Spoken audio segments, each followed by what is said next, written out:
Kesaksian Akhir Abad, W.S. Rendra.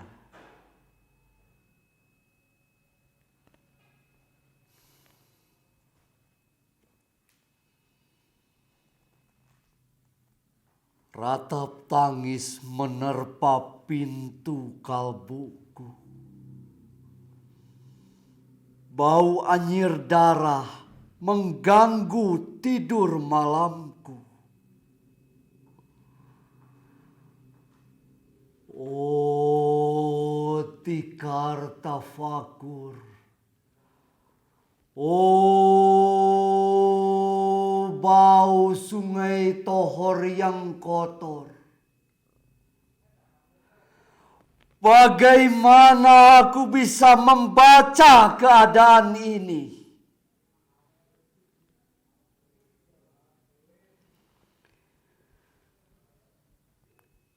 Di atas atap kesepian nalar pikiran yang digalaukan oleh lampu-lampu kota yang bertengkar dengan malam. Aku menyerukan namamu, wahai para leluhur Nusantara.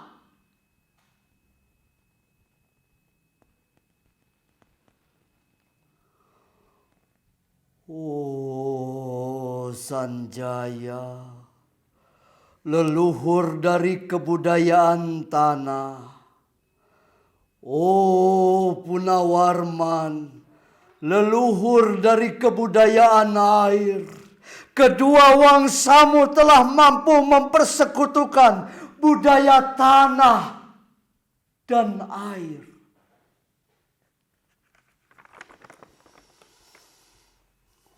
Oh, Resi Kuturan.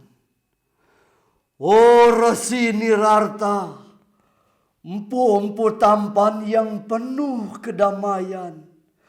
Telah kamu ajarkan tatanan hidup yang aneka dan sejahtera, yang dijaga oleh Dewan Hukum Adat.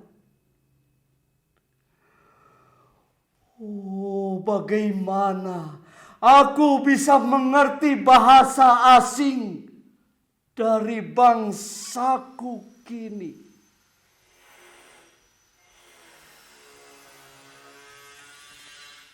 Oh, Kajau Lalido, bintang cemerlang tanah Ugi, negarawan yang pintar dan bijaksana, telah kamu ajarkan aturan permainan di dalam peraturan-peraturan keinginan yang berbagai ragam di dalam kehidupan. Ade, bicara, rampang, dan wari.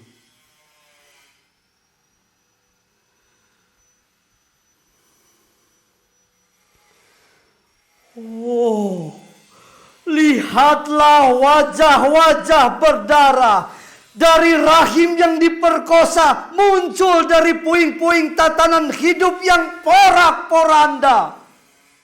Kejahatan kasat mata, tertawa tanpa pengadilan, kekuasaan, kekerasan, berak dan berdahak di atas bendera kebangsaan.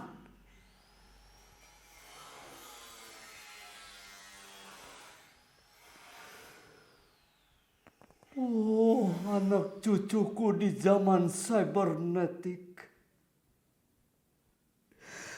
Bagaimana akan kalian baca prasasti dari zaman kami? Apakah kami akan mampu menjadi ilham kesimpulan? Ataukah kami justru menjadi sumber masalah di dalam kehidupan?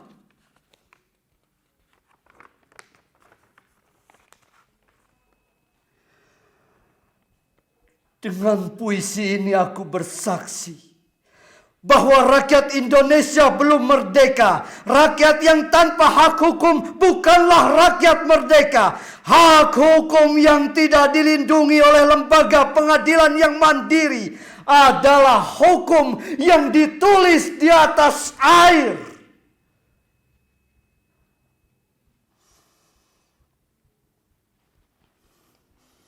Bagaimana rakyat bisa merdeka bila polisi menjadi aparat pemerintah dan tidak menjadi aparat hukum yang melindungi hak warga negaranya?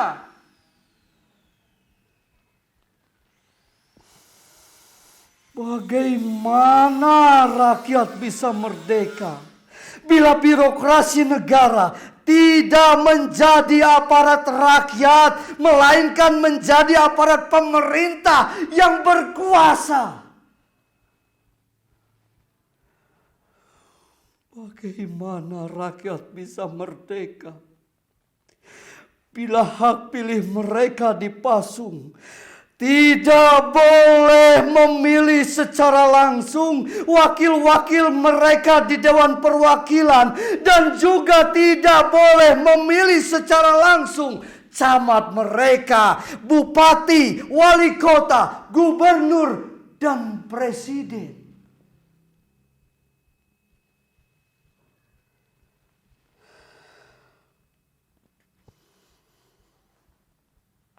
Dan partai-partai politik menganggap rakyat hanya abdi partai, yang dinamakan masa politik partai, kaulah partai atau hamba partai.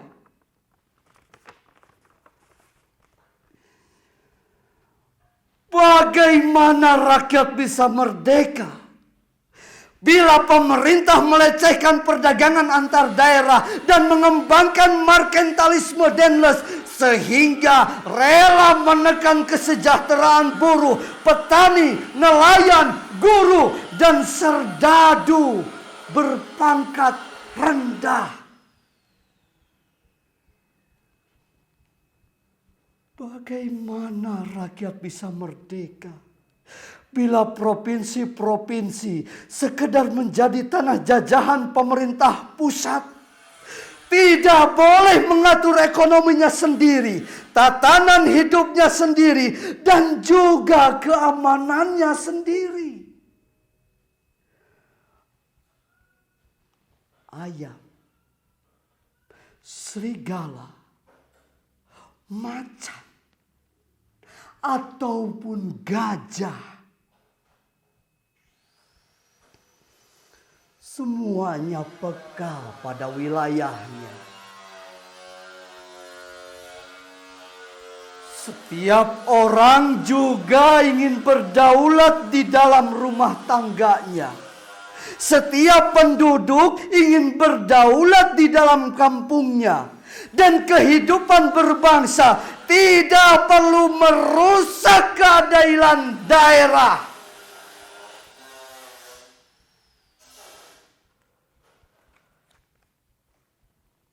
Hasrat berbangsa adalah naluri rakyat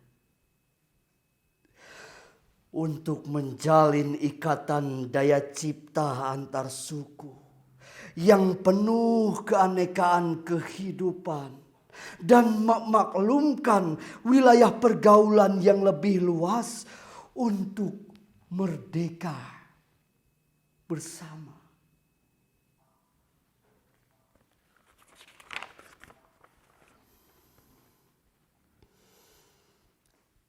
Tetapi lihatlah selubung kabut saat ini. Penjajahan tatanan uang, penjajahan modal, penjajahan kekerasan senjata, dan penjajahan oleh partai-partai politik masih merajalela di dalam negara.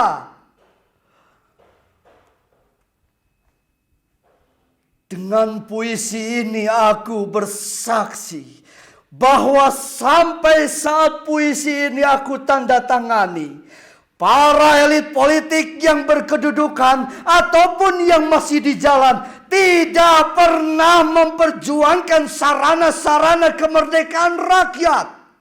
Mereka hanya rusuh dan gaduh memperjuangkan kedaulatan golongan dan partainya sendiri. Mereka hanya bergulat untuk posisinya sendiri. Mereka tidak peduli kepada posisi rakyat, tidak peduli kepada posisi hukum, posisi polisi, ataupun posisi birokrasi.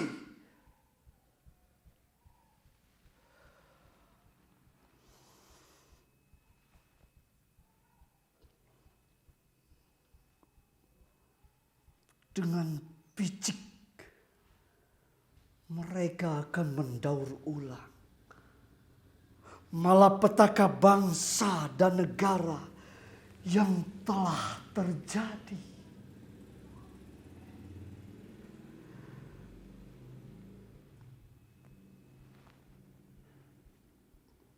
Oh, Indonesia. Oh, Indonesia. Negara yang kehilangan makna. Rakyat sudah dirusak azas tatanan hidupnya. Berarti sudah dirusak dasar peradabannya. Dan akibatnya dirusak pula kemanusiaannya. Maka sekarang negara tinggal menjadi peta. Itu pun peta yang lusuh. Dan hampir sobek pula. Pendangkalan kehidupan bangsa telah terjadi. Tata nilai rancu, dusta, pencurian, penjarahan, dan kekerasan halal. Manusia sekedar semak belukar yang gampang dikacau dan dibakar. Paket-paket pikiran yang murah dijajakan. Penalaran amarah yang salah mendorong rakyat terpecah belah.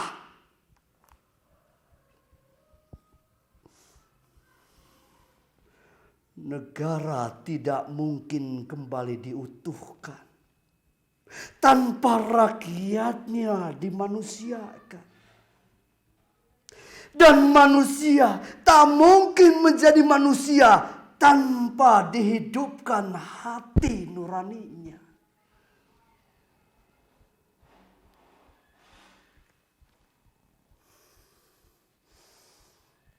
Hati nurani adalah hakim adil untuk diri kita sendiri. Hati nurani adalah sendi dari kesabaran akan kemerdekaan pribadi.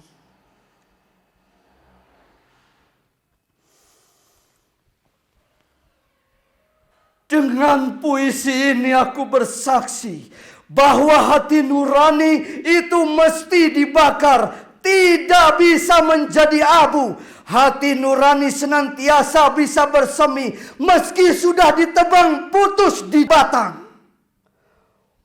Begitulah fitrah manusia, ciptaan Tuhan yang Maha Esa.